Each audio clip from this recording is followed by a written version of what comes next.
tema de la inflación, una inflación muy alta, y los argentinos querían cambio. Hemos visto esta situación en la región de los ciudadanos que desean un cambio, gobiernos de derecha pasando a la izquierda y gobiernos de izquierda pasando ahora hacia la derecha, como ocurrió en Argentina, y lo que lleva a muchos a preguntar si estas posibilidades de cambio entonces también se podrían ver en Venezuela. No se cree que para México, donde el gobierno de López Obrador tiene una importante, digamos, aceptación.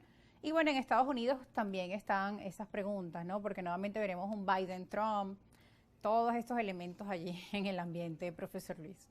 Sí, yo creo que lo explicas bien, creo que hay un contexto económico que explica esas turbulencias en los gobiernos. El, venimos de año post pandemia, luego crisis con el tema de la invasión de Rusia a Ucrania, ahora con el conflicto de Israel y Gaza. Y eso, por supuesto, genera turbulencias en las economías. Sí. Hemos visto que cada vez los reportes del Fondo Monetario Internacional, el Banco Mundial o distintos organismos dicen que el crecimiento cada vez es más pequeño, se está ralentizando, y eso, por supuesto, se traduce y se ve en la calidad de vida. Entonces vemos que hay muchas sociedades inconformes, muchas sociedades que tienen años que están en procesos de crisis y que no ven que los esfuerzos terminen afectando positivamente a su calidad de vida, y en un evento electoral siempre optan por un cambio. Y lo hemos visto recientemente, lo vimos en la elección que motivó que, por ejemplo, llegara Bolsonaro al poder, Sí. o que incluso Y ahora regresar a Lula. que llegara Petro al poder. Entonces vemos que lo que tradicionalmente esos cambios de gobierno como péndulo los estemos viendo ahorita con mayor encarnación. Creo que el tema de la condición económica genera mayores turbulencias, y por eso vemos un resultado quizás inesperado en Argentina, donde o sea, una derecha que se proclama libertaria, que habla de reducir al máximo el papel del Estado, parece que va en contrasentido de lo que es la tradición política de la sociedad argentina. Entonces, creo que las elecciones del año 2024 van a estar de alguna manera condicionadas a estas inestabilidades a nivel mundial. Lo vemos en la región europea, vemos que partidos de derecha cada día están ganando más espacios en los parlamentos, o partidos radicales en algunos otros países empiezan a tener fuero, empiezan a tener participación política importante, y eso nos habla de un escenario de incertidumbre en la región latinoamericana. Y lo cierto es que esas presiones en lo económico pues también llevan a los gobernantes a tomar decisiones en búsqueda de mejorar esa situación. Y tomando en cuenta esto, Estados Unidos, por ejemplo, el tema del alivio de sanciones a Venezuela por la crisis energética, también para el gobierno de Biden es necesario pues tratar de abastecer a su país de combustible, mejorar esos indicadores antes del año 2024. Y el tema de los migrantes también está allí, ¿no? De esos acuerdos que hicieron con Venezuela, han venido migrantes venezolanos nuevamente de regreso en medio de este alivio de sanciones, aunque también lo han supeditado a lo político y al tema de retirar las inhabilitaciones políticas que en este caso tiene María Corina Machado. Lo cierto es que han ido avanzando con alivio de sanciones económicas a Venezuela, y un tema que también le favorece al presidente Nicolás Maduro, pues su mayor enemigo también de cara a esas presidenciales es el tema económico. Sí, el caso de Venezuela es que donde más crudamente se vive una inestabilidad política asociada, por supuesto, a una crisis económica profunda, con una pérdida de ingresos terrible, lo digo como profesor universitario con conocimiento de causa, y creo que estos alivios bien facilitan la geopolítica mundial, bien generan estabilidad en el mercado petrolero, generan incertidumbre, entendiendo que hay aspectos positivos y negativos. Positivos porque hay ingresos, nuevos ingresos para todo el país, y eso beneficia a toda la sociedad.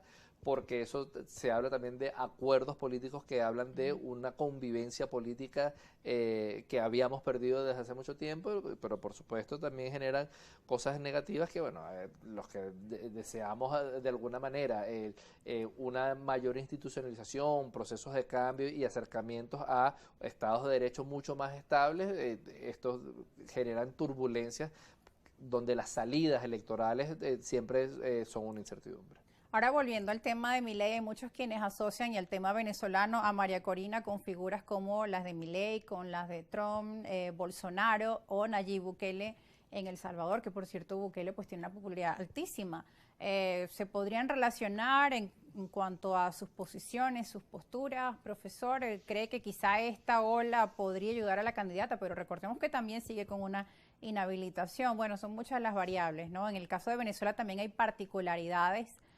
Por ejemplo, la oposición en nuestro país también estuvo vinculada a pedir cambios abruptos de gobierno, no a través de la vía electoral, que ahora, bueno, es un cambio importante, no estar en la ruta electoral estos factores de la oposición. Yo creo que la democracia es la mejor vía para resolver esta controversia. Estamos con el caldo de cultivo donde los discursos estridentes son posibles y eso va a permitir que haya ofertas populistas de parte del gobierno porque la hemos conocido, también discursos de reivindicación como lo vivió El Salvador, Argentina. Creo que va a ser un proceso electoral muy complicado y con una alta incertidumbre. Ahora uniendo los dos temas que hemos tocado con usted, profesora, hay quienes dicen que esta consulta prevista para el 3 de diciembre lo que busca es alargar el tiempo para las elecciones presidenciales en Venezuela, que el tema de Guyana vaya tomando un papel más preponderante y que estas elecciones se corran en el tiempo. ¿Es eso posible? ¿Por qué? ¿Por qué se está comentando eso a través de las redes sociales? Nos pregunta también nuestra audiencia. No, yo creo que hay un mandato constitucional y que toda la sociedad venezolana espera a cumplir que haya elecciones presidenciales en el año 2024. Creo que para todos los involucrados es algo que es inevitable, que es insoslayable y que sobre todo que es necesario para el país, para una reinserción internacional, para lograr un acuerdo político, para de alguna manera pasar la página y tener mejores instituciones que resuelvan los problemas de vida del país. Entonces creo que eso entra, como ya lo has dicho, más en rumores de las redes sociales. Yo veo poco factible que haya un escenario en donde no hagamos la elección en el año 2024.